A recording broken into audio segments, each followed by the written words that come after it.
Welcome to episode 25 of Why Not Read Alpha Flight with Chris and Tom, a podcast where we take your favorite series seriously. I'm Tom Flynn. And I'm Chris Baker. I'm sure by now our regular listeners are aware that we were at C2E2 in Chicago over the past weekend, and boy, let me tell you, if you haven't seen the picture of our puck costumes, you really owe it to yourself to find us on Blue Sky or Instagram and see them. The things I do for you, buddy. We had a great time, and we're looking forward to some more surprises this summer. Wait, what? Oh, God. I like the alliteration of Tom in a talisman costume. This has not been agreed to or negotiated or foisted upon me yet. I'm requesting a boon of you. That's not a boon. That is far more than a boon, my friend. Oh, God. We'll see. The story so far. Alpha Flight is back to being a government-sponsored super team, complete with a fancy new base on Tamarind Island in British Columbia, and an Omnijet so non-flying members can get places without begging rides, which last issue Heather immediately ganked, so all the non-flying members had to beg for rides. The current team is the hirsute dwarf in a unitard puck. Man, I really wish... Yeah, it does feel different to say that now, doesn't it? It really, really does. I really wish Byrne had chosen a different costume. Speedster twins, North Star and Aurora, the metal transmuting Mr. Madison Jeffries, and Roger Box inside his large box with an X armor. Mystical members Talisman, Snowbird, and Shaman have all left the team for various reasons, and founding member Walter Langowski, aka Sasquatch, is aka currently dead as a doornail. What? Last issue, the team fought an army of monsters made by Madison's flesh-morphing brother Lionel, going by the name Scramble the Mixed-Up Man. Madison defeated Lionel with the power of love and helped Lionel use his own power to heal his broken brain and all the hospital people he turned into monsters. In the very last panels of issue number 30, there was a teaser for this one that we didn't talk about. In it, a very large, wide body in the morgue has been reassembled from the pieces in which it lay and shambles out of the morgue with a text box promising next, Deadly Ernest. This issue isn't noticeably in 3 8-page acts. It is paced a bit more like a Byrne issue, not one of the early ones, but the later teens. We get 10 pages of scene-setting vignettes, then the rest of the issue is one long scene. We also get an opening splash page. It feels very much like someone in editorial told the new creative team to knock it off and bring some consistency back to the book. Does it work? Let's find out. It doesn't. Alpha Flight number 31, titled The Grateful Dead, cover date February 1986. Writer is Bill Mantlo, pencils by Mike Mignola, inks by Jerry Taliuk, letters by Jim Novak, colors by Bob Sharon, editor is Carl Potts, and Jim Shooter as editor-in-chief. On the cover, we have some blasts from the past here. A text box says, "Avoid the lethal touch of Deadly Ernest." The aforementioned Ernest is holding the wrist of a very dead-looking North Star at his feet, while Aurora and Puck leap towards the recently revived villain. They are joined by Nemesis, who killed him way back in issue number 8. She wears a head-to-toe, rather uninspired red and black bodysuit with a spawn cape and a sword that can cut through anything, which, on the cover, Puck is holding.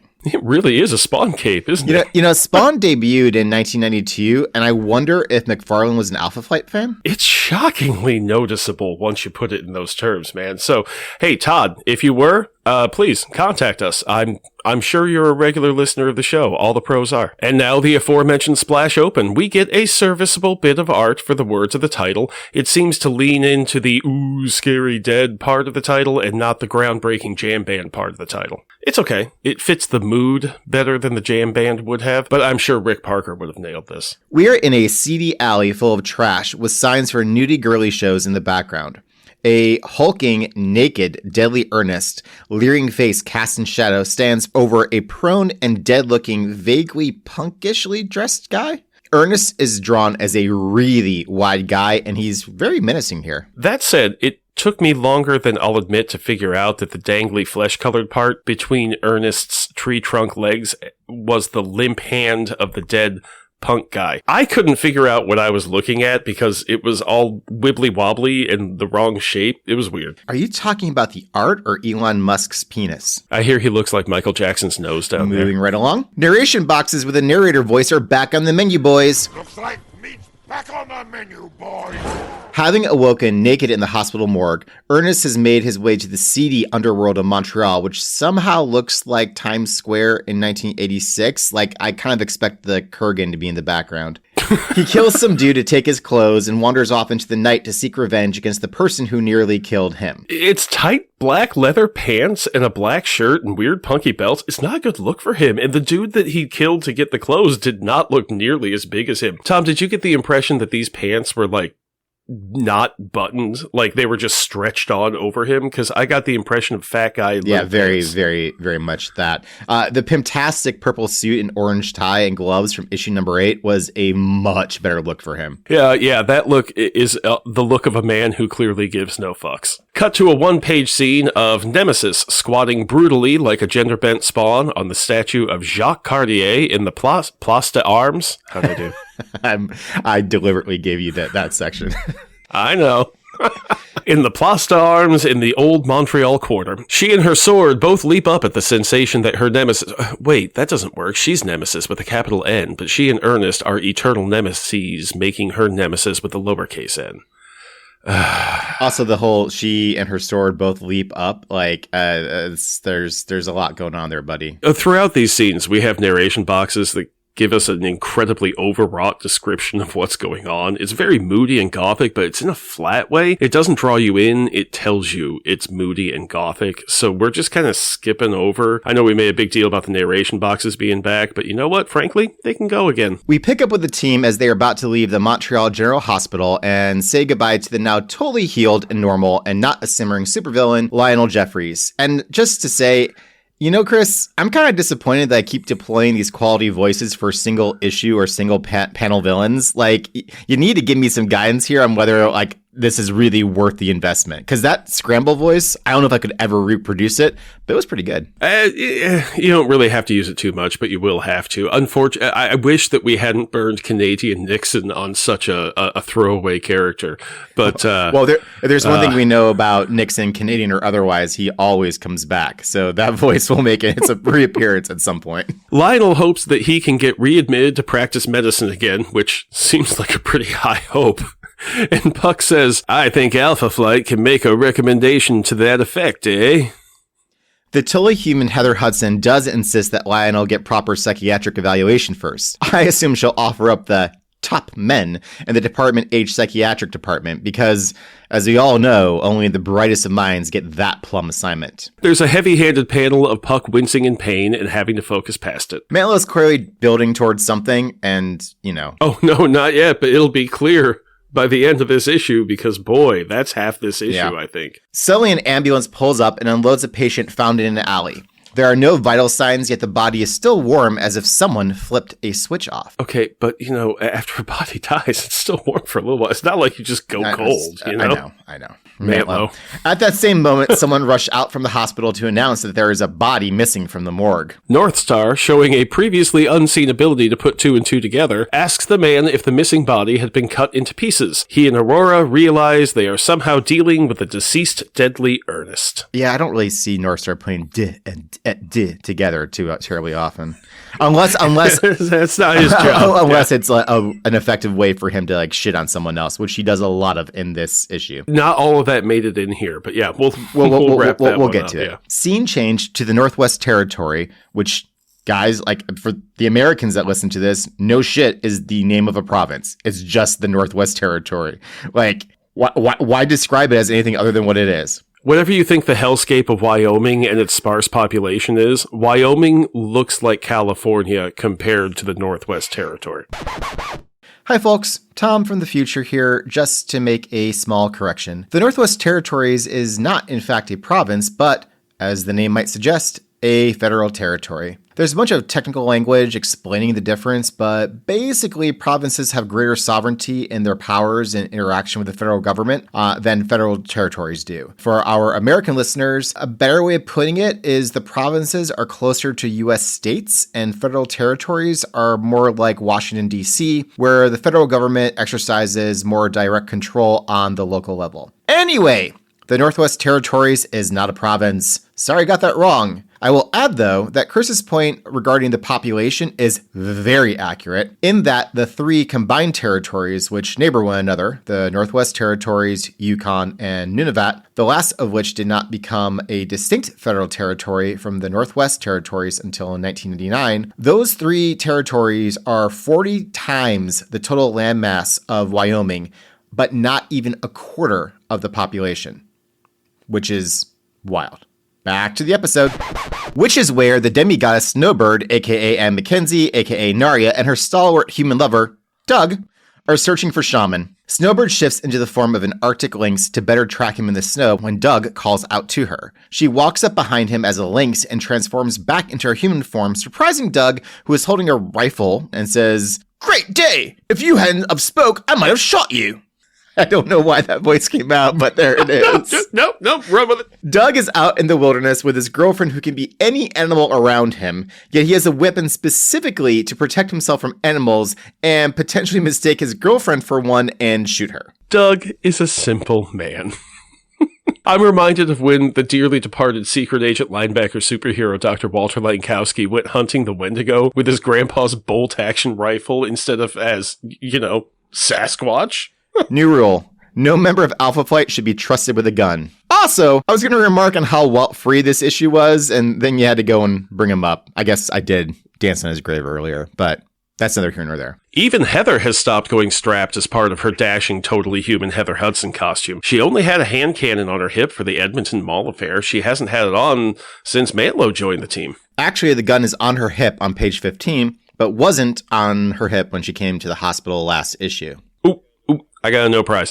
When her body was deformed by Scramble, her clothes were ripped apart, so she had to get dressed from her emergency outfit on the Omniship, and that included her gun. I still maintain no member of Alpha Flight should be trusted with a gun. Oh, no, absolutely 100%. For his part, Shaman has abandoned his vehicle in the storm and is searching for shelter on foot when suddenly a half-buried cabin appears ahead of him. He remarks on the fact that he knows that cabin and it's impossible for it to be there, because inside he finds the skull of his grandfather speaking to him. It's nice to see Grandpa get another appearance. We've only seen him in 3 other issues. Chronologically, we last saw this skull in a box on a shelf in Shaman's medical office, and it was never brought up again or remarked upon by his patients and the rest of the staff of like, okay, why is there a goddamn skull up there? Look, if you had a coworker who kept his grandfather's skull in a box on a shelf in his office, you'd remember it. Well, you also, I think, wouldn't bring it up because, like, he's got a skull on his shelf in his office. Do you really want to have that conversation? I'm just saying, like, Milton. I believe you have my grandfather's skull. That's my grandfather's skull. This whole scene recycles Shaman's origin story from issues 5 and 6. Grandpa offers to help a broken and unconfident Michael reconnect with his heritage and power, and Michael accepts. Between this and Puck's pain panel, it really feels like Mantlo read, Alpha Flight number 1 through 6 and said, well, that's all we gotta know about them. I will say Michael is incredibly holy crap in this panels. Michael's one requirement from the motels he stayed at along the way was a really good gym nearby or in the motel, because he has gotten swole. Every time he feels guilty, he does 1 push-up. Oh, then he wouldn't get anywhere because he'd just be doing push-ups all the time. That's how you end up looking like that. So that does it for our vignettes. We're now going to ride Ernest to the very end. Are we not doing phrasing anymore, Tom? Or really not. As the active Alphans search for Deadly Ernest, Puck reminds us of Heather's somewhat recent maiming at the hands of Marina's unformed Plodex, whatever, broodmate, and whether Heather would have been safer waiting in the Omnijet. Heather replies, "My place is here, Puck. I'm still Alpha's team leader. Or did you all intend me to fill that position as a figurehead when you elected me?" Northstar says, "This was better as having to project you from danger." Causing Box to say, "Nice, Northstar, very nice. Pull the wings off of flies as a kid, did ya?" Northstar and Aurora fill the team in on what happened with Deadly Ernest because apparently they didn't before.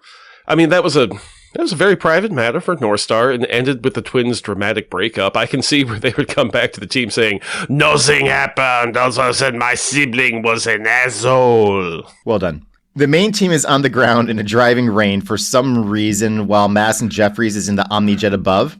I mean, I think that's all we see of Madison, really, is him just sort of like listening in from above in the jet. It's kind of odd. He was the star of the last issue, so he's now sidelined while we do something else. The ship's radar is somehow able to detect Nemesis's sword as she flies through the air towards her prey, who is hiding underground. Not just underground, but in Underground City, a sprawling network of 20 miles of tunnel branching off the metro train lines. According to official statistics, its corridors link up with 10 metro stations, 2 bus terminals, 1,200 offices, about 2,000 stores, including 2 major department stores, approximately 1,600 housing units, 200 restaurants, 40 banks, movie theaters providing 40 screens and other entertainment venues, 7 major hotels, 4 universities, Place des Arts, a cathedral, the Bell Center, home of the Montreal Canadiens, aka the Habs, and 3 exhibition halls. And he's spent.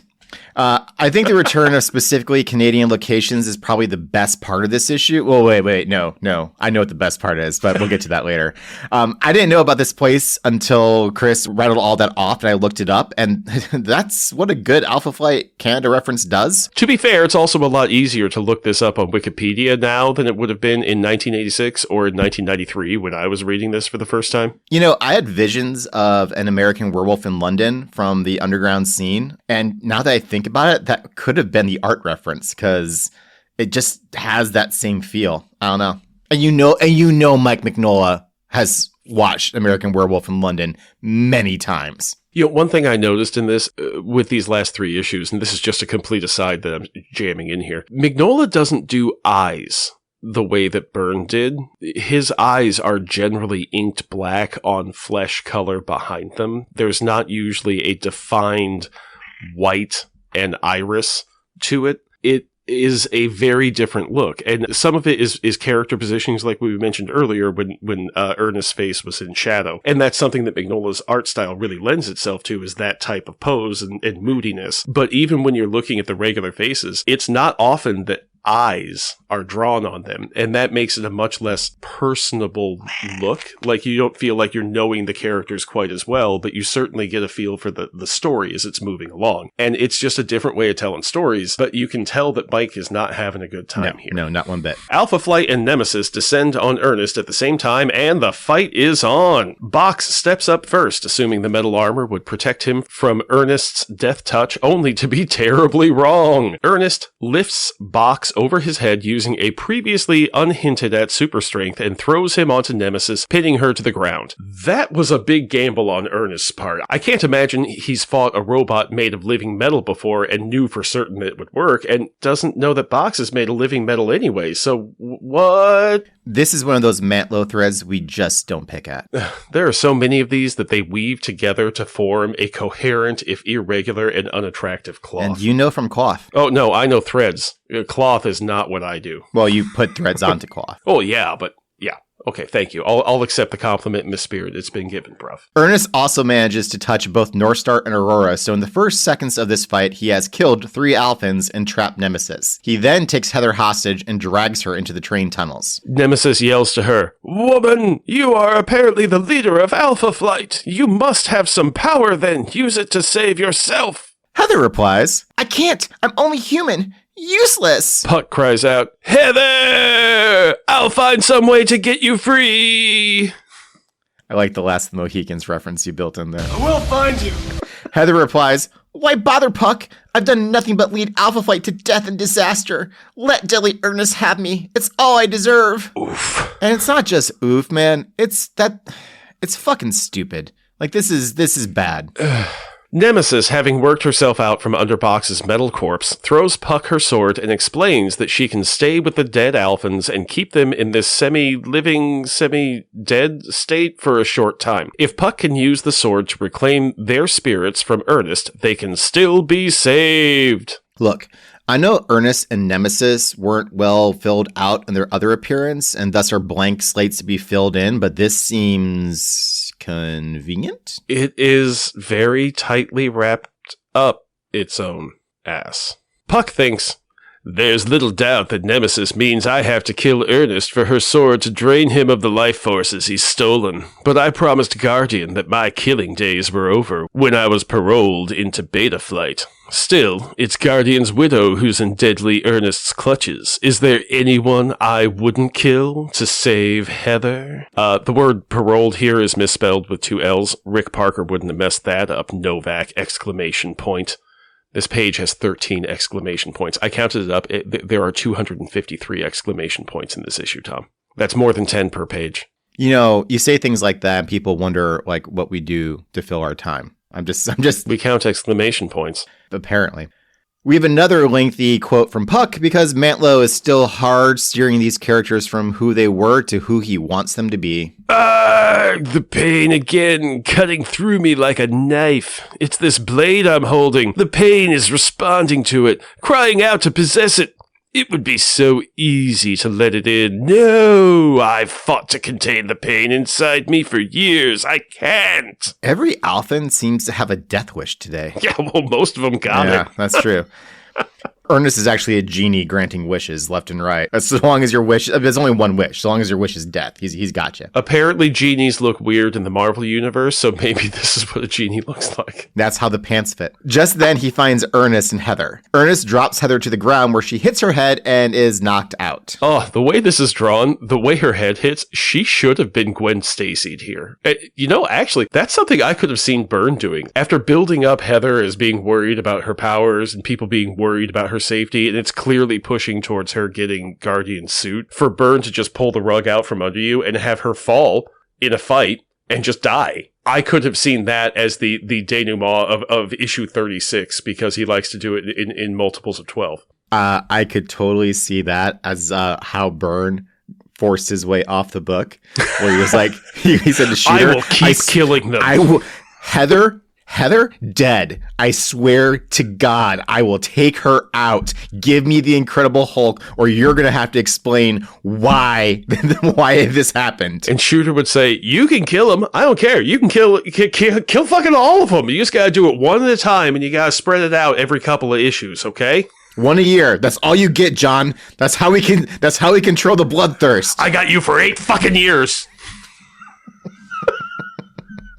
Puck and Ernest get to fighting. Puck thinks, as Death's dispatcher, he can kill me and let loose the source of the pain inside me. I would be free at last, but an evil even greater than Ernest would be unleashed to walk the earth again. I can't let that happen. He cuts off Ernest's right arm above the elbow. Puck thinks, the sword's writhing in my hands, howling. It's drunk deep of the life forces stolen from others by Ernest, and it wants even more. Long ago, I held another black blade just like it. It, too, lived off stolen life. This is a really phallic episode.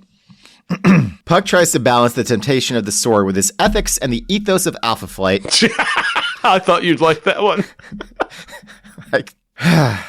And seeks another ending to this fight. But seeing Heather prone and unconscious on the ground, Puck screams, there is no longer any time to weigh alternatives. Which is a really weird thing to say out loud in a fight. Like, is that his way of distracting Ernest? Like, it just doesn't make any... So he backhand swings the sword and decapitates Ernest, who doesn't really notice.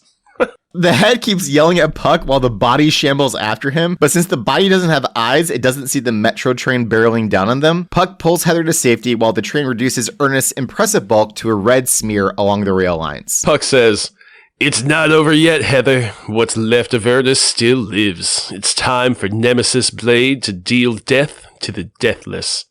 Best not to look, eh? And then the next panel just says, later. So Puck apparently used the sword on Ernest's on the head? Yeah, off panel. It's weird. I kind of wonder if he stabbed it or hacked it apart. I would have cut the jaw off so I wouldn't have to listen to him. It's a little bit of insight. Heather and Puck rejoin Nemesis and their dead team. Nemesis uses the reclaimed life force in her sword to restore the Alphans to life and explains Ernest's history and her own to them before crumbling into a pile of dust, while her sword remains. As hinted at in issue number 8, Nemesis was indeed the daughter of Ernest St. Ives, but that's really the only explanation we get. Nothing. She says she forged the sword from magic and sorcery, but that's it. Like that's all. No explanation of how she could juggle life force with it. We never even see her face, just like shaggy purple hair. Yeah, and that's the end of the issue. Once again, Heather is looking at a smoking pile of ash in the last panel. Oh, no, too soon. Should I cue the pipes? No! You know, if Alpha Flight had just let Nemesis do her thing with Ernest, none of them would have died. Just saying. So, once again, half the team died and was brought back to life by the end of the issue. This is actually the theme of Alpha Flight moving forward. It's not so much the death, it's the revolving door of death. Oh. This was a thing that was written and published, wasn't it? Puck's background has always been treated as a bit of a cipher, and something that they can throw in at, for convenience, his interaction with mystic forces before, so he can explain the Crystar situation. Just things like that, right? And that's been neat, and certainly there's some interesting, there's clearly some cool stories back there somewhere. But Mantlow's clearly changing things, and he's really forcing the backstory he's decided on, right into the foreground. The hinting at and the mystery character, this works for a character in a comic book, but we've all seen how characters get less interesting once the mystery is opened and explored. That Wolverine and Gambit get less interesting once you know everything about it, because when it's a mystery box, it can be as cool as you want in your head, but once you actually define it on the page, then that's what it is. And this is why you don't get emotionally attached to characters that you don't own, because you're not in charge of what happens to them. But I think the difference between filling out the mystery of Puck's backstory, that part isn't too bad. There are fun stories to be told that hook into that. That's why the mystery character works. The problem is not that. The problem is that Mantlo is making a fundamental change to the character and using the explanation of this history to justify that. And I think that's what makes the tall Puck sit poorly in people's mouths, is because instead of filling in history with a fun adventure that kept the mystery box intact, they just blew apart the whole mystery box and says, what does it fucking matter? We're going to make anything up. Buy our comics, kids. Yeah, that sums up pretty well. Obviously we're reading this issue with the knowledge of what's to come. And, as has been mentioned several times, I'm reading along through this series, as we do the episodes. I'm not reading ahead, with the exception of the Christmas special. But I do know from Chris about Tall Puck. I think most people probably know about it if they know about. Everybody at C2E2 does. Well, oh my God, they certainly do. We got some looks, man.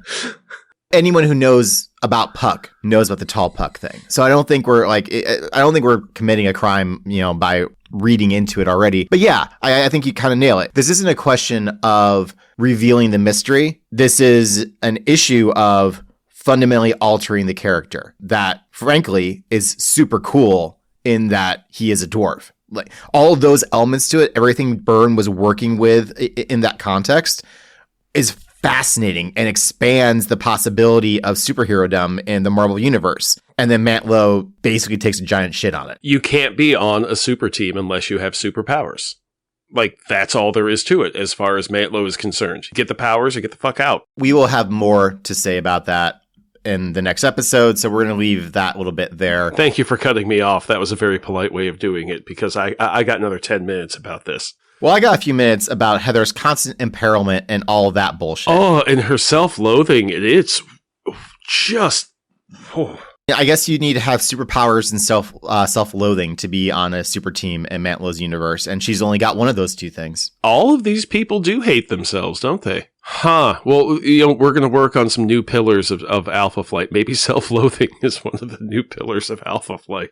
Superpowers, self-loathing. Teamwork. Trust falls that no one catches. I don't want us to spend too much time on it because it's come up in previous two issues that Mantlo's had his grubby little paws on. But Heather's lack of powers and her position in the team was obviously a recurring theme, during Byrne's run as well. And because it is a thing, it is a point of tension. Absolutely. And something that needs to be addressed. But the self-loathing, I'm useless. the incessant denigration from, and not just from her. I mean, we do one quote from North Star in this episode, but several times. Yeah. Every time North Star speaks here, he's pretty much taking a shot at Heather. It's wild. So that just feels overboard. And yeah, again, we are going to touch on a thing in just a moment about what comes next for Heather, but that is a way of setting up what Mantlo wants for her. Feels very cheap and really just it just doesn't feel good, man. Like, and that shouldn't be the case, you know? There's no nuance to what's happening anymore. It's a very blunt instrument. Not just Alpha Flight and the way they deal with stuff, just like in between each other. It's hard. It reflects Mignola's art. You know, it's kind of blocky, it's chunky, it's different. And I think that perhaps with a different artist, maybe it would feel lighter, even if you had Mantlo doing the story, if you had someone else script it, because I found the script in this to be very unpleasant. And I know we're trying to take our favorite series seriously, and I don't want to be down on it, but well, no, I mean, but part of taking it seriously, as we've said, is also, you know, calling balls and strikes properly, right? Like, and that this issue doesn't feel good, but there are some good points. Box has 3 word balloons in this issue, and none of them involve self-loathing. I didn't recognize him. I assumed someone else was in the armor. No one in this issue used the word cripple, so that's a great point in my book. The Canadian locations were nice. That was the most Alpha Flight part of this, and it was handled actually pretty well, I thought. Yeah. Just like Byrne would have. Yeah. It worked fine. Like I said, I was wrong earlier. There are 257 exclamation points in this issue, which is a good point. Oh, man, that's terrible. Which brings us to some of the bad points. Listeners, I suspect you can tell already, but this was not a good issue. We've done enough. I'm not going to dwell on it much further, but I will say that this is almost certainly the worst issue of Alpha Flight I've ever read. Tom, it's the worst issue of Alpha Flight you've read so far. But you know what? I take that back. There's no Walter Langowski in this issue. There's no mention of Walter Langowski in this issue. The twins are moving forward their lives. Like, shit, this might be the best issue of Alpha Flight I've read so far. Oh, there's apparently a following of Walt haters out there, so thanks for following us, folks. It's incredible. I have found my people. It's something. The art in this issue was more interesting than the last couple of issues, other than Scramble's Monstrosities, where Mignola absolutely showed up and showed out. But overall, it just feels like Mignola is just not gelling with this book. From my not complete but not quite casual search, it seems that this was the last he worked for Marvel for a number of years after this. And I couldn't find a full chronology of how he, published everything and when. But it looks like, he did his time at the big houses, and this was sort of in the middle of that and the nadir of his experience. Have you had a job that you hated, Tom? Yes. There have been elements of almost every job that. Oh, no, I'm not talking elements. I'm talking a job you hated. And listeners, you know the difference. Yeah, I've been lucky in that I really haven't. Well, let me tell you about mine. So, oh, God. I didn't have a job and needed, money. And a friend of mine had a little business that was washing cars on car lots. And so I went and I worked doing that. But the day after I did that, I had an interview lined up for a job that was in my field that was a wild swing for me to try to get it. And just getting the interview made me feel real good. So I spent 13 hours that day washing cars on a car lot, which if you've never done it is unpleasant. It's a lot of bending is what I'm saying. And while I was younger than I am now, I wasn't exactly a spring chicken. So I spent that entire day bending and wiping cars and being wet all the time and everything feeling uncomfortable and sweating and dealing with the absolute wonderful people that were on the crew with me. And the whole day I was thinking to myself, all right, how am I going to nail this interview? I have got to nail this interview because I do not want to do this anymore. This job is so unpleasant that I will do this job because I need money, but I have got to find a way out of here and get to something that I want to be doing. And that's what this era of Mignola feels like to me. I don't have anything really similar that I can think of to share. I think it would come to me. However, I can offer that my older brother worked for a summer as a garbage man here in Chicago. One of my dad's law partners had a connection to one of the main garbage companies in the city, so he got hired on for summer work. So he was up before 5 every day, didn't get home until after 7, like smelled terrible, basically just worked and slept. And he is now a professor of economics, and I am quite confident that he made great money, but he just had a miserable summer. I am quite confident that he was more committed than ever to academia after that summer, dealing with the alleys of Chicago. And August heat in Chicago and garbage is not pleasant. Unique. Yeah, that's one way of putting it. For listeners who are wondering, I did get that job, and it did change my life. So, one final note about this issue. We get a return of the Alpha Waves letter page, complete with a new logo for a new writer and new art as part of the header. Sitting on top of a huge U.S. mail bag is Guardian, but not JMH. This is distinctly female-shaped and wearing a visor over her eyes. It is clear as day Heather in the suit. There's a lot wrong in these 5 square inches of art. U.S. mail? Come on, guys. Seriously, this is a Canadian comic. Look, we should relish every mention of the U.S. Postal Service while we still have it. Before we move on from the page, there are some quality comments across this page. Not least, the reader note that kicks this section off that states, Dear Marvel, in issue number 6, Snowbird states that bats don't inhabit the Arctic region. Both the American red bat and the little brown bat are found within the Arctic Circle. Shaman states in issue number 2 that Canada has nothing to vindicate. Surely Shaman knows of the Beothuk tribe of Newfoundland, kinsmen to the Sarsi, who were wiped out in the 19th century. How about the white wolf, the black dog, the Ontario cougar, the Canadian lynx, the bobcat, the wolverine, bears, the harp seal? How about the timber wolf and the Arctic fox, the great auk, whales, moose? Canada's got nothing to vindicate? In the words of Kitty Pryde, give me a break. And I gotta tell you, Joshua Latin from 1986, you are a hero. We made this point forever ago. Love to see it in print. Oh, Josh so Latin, good. I hope that you are still pointing out to people that you were right that long ago and you're still right now. So, and if you need to use our podcast to point it out that men probably probably 30 years younger than you are seeing the exact same thing as they revisit this, though you may be wondering why we're revisiting it. Yeah, hope you listen. Love you so much for this. And honest to God, I'm willing to bet that there are people who listen to us who wrote into Alpha Flight when it was being published. So if you happen to be one of those people who know that you had a letter that was published, please contact us because we would absolutely love to hear from you, because the whole point of this is reconnecting with something we loved as a kid, right? Absolutely. It's a great letter page. There's a conversation about what the hell happened to Marina, requests for more focus on Puck. A Puck limited series, that would be great. Or would it? Well, who knows?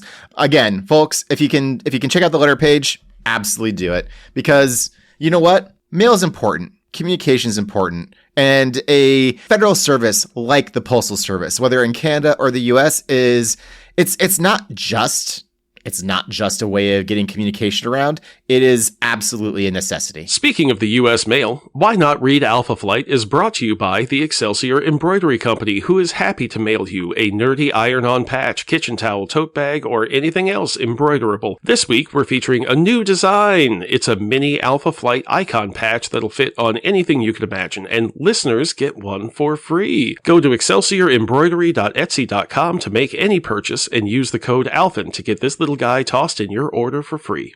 Excelsior Embroidery Company is a wholly owned subsidiary of the Roxxon Corporation and legally required to publish the following statement in the state of Montana. Roxxon and all its subsidiaries acknowledge the recent Supreme Court decision granting sentient robots, regardless of designed function, as being legally employees and thus covered as employees under current law. What was known as the Human Resource Department will now be known as simply the Resources Department. When company is coming over, bring out the good towels. Excelsior! Why Not is recorded in Chicago, Illinois, and deep beneath stately Baker Manor in a fashionable neighborhood outside St. Louis. It is written by Chris Baker and edited by Tom Flynn. New episodes are available every other Monday at www.thewhynotpod.com and on most podcast platforms. You can email us at whynotapod@gmail.com. That's whynotehpod@gmail. Or find us online on Blue Sky and Instagram. Join us next week when we rip the Band-Aid off and deal with Tall Puck and Heather getting powers. Mantlo has us headed in a direction all right, but that direction seems to be... You know what? I'm not going to say it. See you next time, folks.